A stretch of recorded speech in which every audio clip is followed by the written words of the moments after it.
Hello students, welcome to Learn India Everyday platform run by Elcaro Career Institute. मैं doctor Manoj, आपकी physics faculty. बच्चों, previous session में हमने कुछ न्यूमेरिकल्स लगाए थे जो बेस थे कॉम्बिनेशन ऑफ रेजिस्टेंस के कंसेप्ट पे। आज के इस सेशन में हम अपने थ्योरी पार्ट को आगे बढ़ाएंगे और आज हम एक इम्पॉर्टेंट टॉपिक पढ़ेंगे जिसका नाम है जूल्स लॉ ऑफ हीटिंग। हम इसको जूल्स लॉ ऑफ हीटिंग के नाम से भी पढ़ते हैं, साथ में हम इसको पढ़ते हैं हीटिंग इफेक्ट ऑफ करंट के नाम से। तो आज के सेशन को आगे बढ़ाने से पहले हम बात कर लेते हैं उस प्लेटफॉर्म की जिस पर हम ये सेशन आगे बढ़ाने वाले हैं। एल्कारो करियर इंस्टीट्यूट क्लास 6 से लेकर क्लास 12 तक के सभी सब्जेक्ट्स की प्रिपरेशन आपको करवाता है। यहाँ पर हम आपको स्कूल एग्जाम के साथ साथ IIT JEE और नीट की भी प्रिपरेशन करवाते हैं। तो चलिए स्टार्ट करते हैं आज के सेशन को। तो बच्चों, जैसा कि मैंने आपको बोला, आज के सेशन में हम पढ़ने वाले हैं जूल्स लॉ ऑफ हीटिंग को।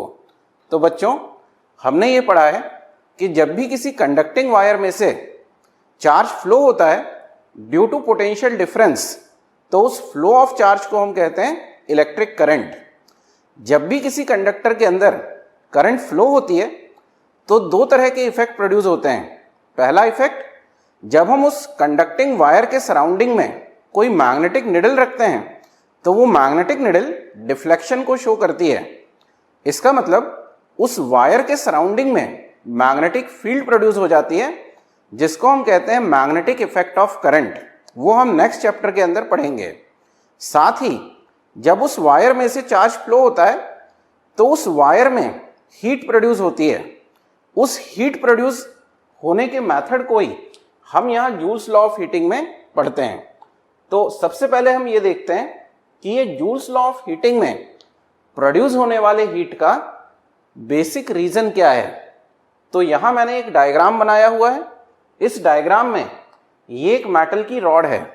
इस मेटल की रॉड में ये एटम्स हैं जो एक पर्टिकुलर प्लेस के ऊपर अरेंज हैं।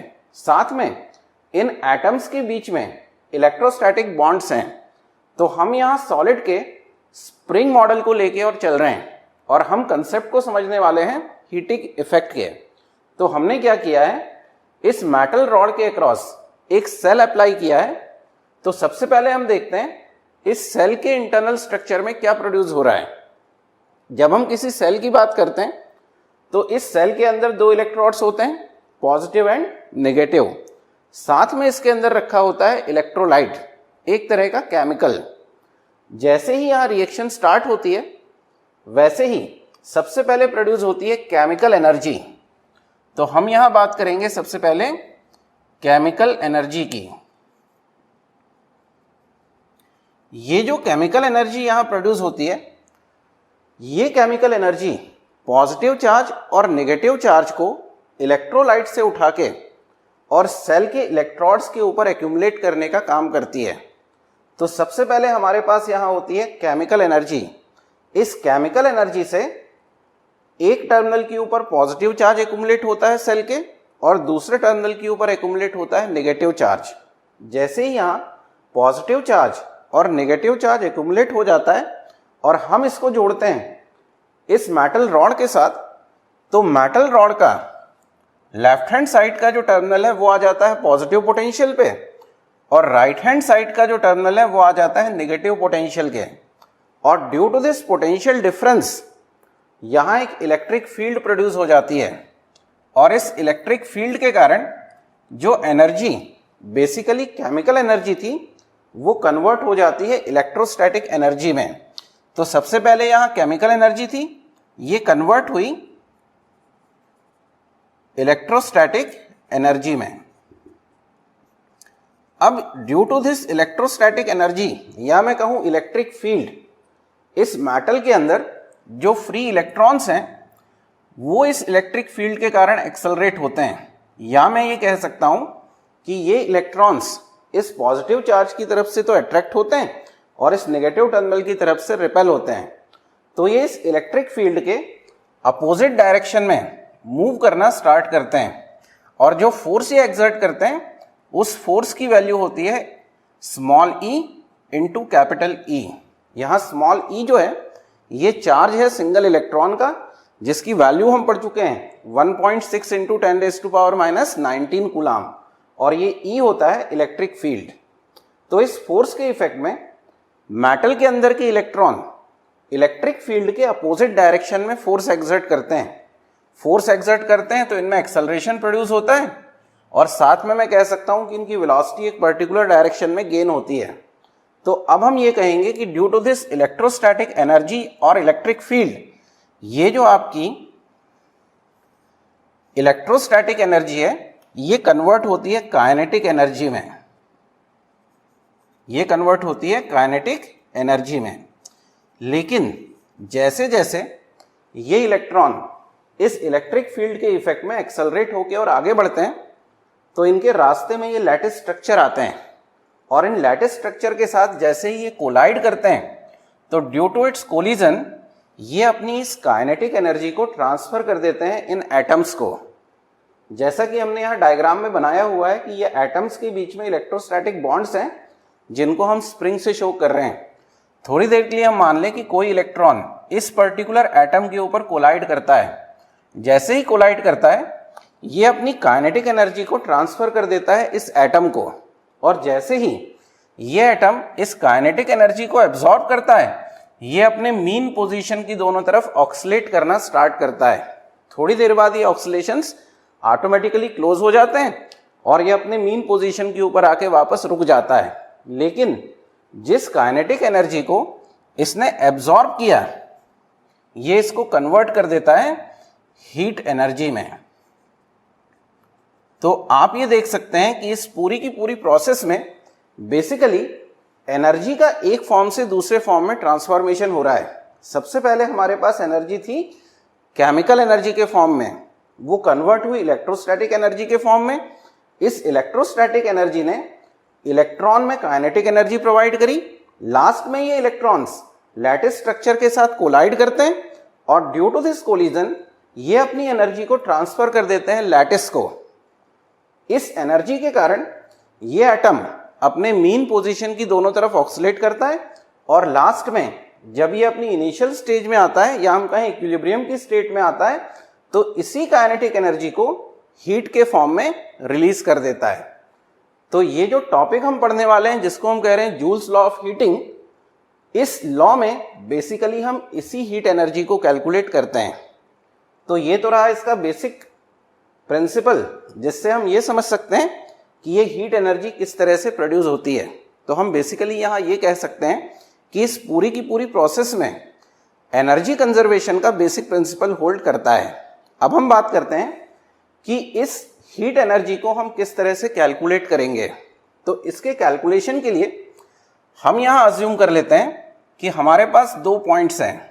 ये है मेरे पास पॉइंट ए और ये पॉइंट है बी। मैं ये अज्यूम कर लेता हूँ कि इन दोनों पॉइंट के बीच में जो पोटेंशियल डिफरेंस है वो है V। मैं इन दोनों पॉइंट में से A पॉइंट को हायर पोटेंशियल पे लेता हूं और B पॉइंट को मैं मान लेता हूं लोअर पोटेंशियल पे। अब जैसे ही मैं इस पॉइंट A और पॉइंट B को एक कंडक्टिंग वायर के साथ जोड़ देता हूं तो पॉजिटिव चार्ज A पॉइंट से B पॉइंट की तरफ फ्लो होना स्टार्ट होता है। इसी फ्लो ऑफ चार्ज को हम कहते हैं करंट। मैं अगर यहां ये अज्यूम कर लूं कि स्मॉल t टाइम में इस वायर के किसी क्रॉस सेक्शन एरिया से फ्लो होने वाला चार्ज है Q, तो मैं यहां ये कह सकता हूं कि work done by this electric potential to move charge capital Q from point A to point B is equal to W, और W की मैं वैल्यू लिख सकता हूं potential difference between the point multiplied by charge, तो V इंटू Q। लेकिन बच्चों हम जानते हैं कि I इक्वल टू होगा इस केस में Q अपॉन T के। तो मैं यहां से Q की वैल्यू बहुत इजीली कैलकुलेट कर सकता हूं I इंटू T। इस वैल्यू को उठा के मैं अगर इस वर्क डन के फॉर्मूले में पुट करता हूं तो मेरे पास वर्क डन का फॉर्मूला होता है I into T into V।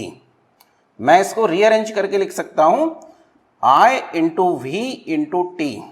तो ये जो वर्क डन हमने निकाला ये बेसिकली वो वर्क डन है जो Q चार्ज को पॉइंट A से पॉइंट B तक ले जाने में लगा, और ये जो वर्क बेसिकली केमिकल एनर्जी ने परफॉर्म किया था यही लास्ट में हीट के फॉर्म में हमें मिलता है। तो मैं ये कह सकता हूं कि ये जो वर्क डन हमने इक्वेशन 1 में निकाला यही एनर्जी कंजर्वेशन के बेसिक प्रिंसिपल्स है। हम लिख सकते हैं कि heat produced metal is equal to work done by the battery. तो मैं अगर इस वैल्यू को यहां सब्स्टिट्यूट करता हूं तो हीट डेसिपेशन का फॉर्मूला मेरे पास आता है I into V into T. इसको मैं कहता हूं इक्वेशन नंबर 2। इस इक्वेशन नंबर 2 से हम ये देख सकते हैं कि जो हीट का प्रोडक्शन है वो डायरेक्टली प्रोपोर्शनल है करंट के साथ, डायरेक्टली प्रोपोर्शनल है वोल्टेज के साथ, जिसको मैं पोटेंशियल डिफरेंस कह सकता हूं पॉइंट ए और पॉइंट बी के बीच का, और साथ में उस टाइम के जितने टाइम तक ये करंट इस वायर में से फ्लो हुआ है। लेकिन मैं यहां ओम्स लॉ को यूज करके I की जगह वैल्यू लिख सकता हूं V अपॉन R।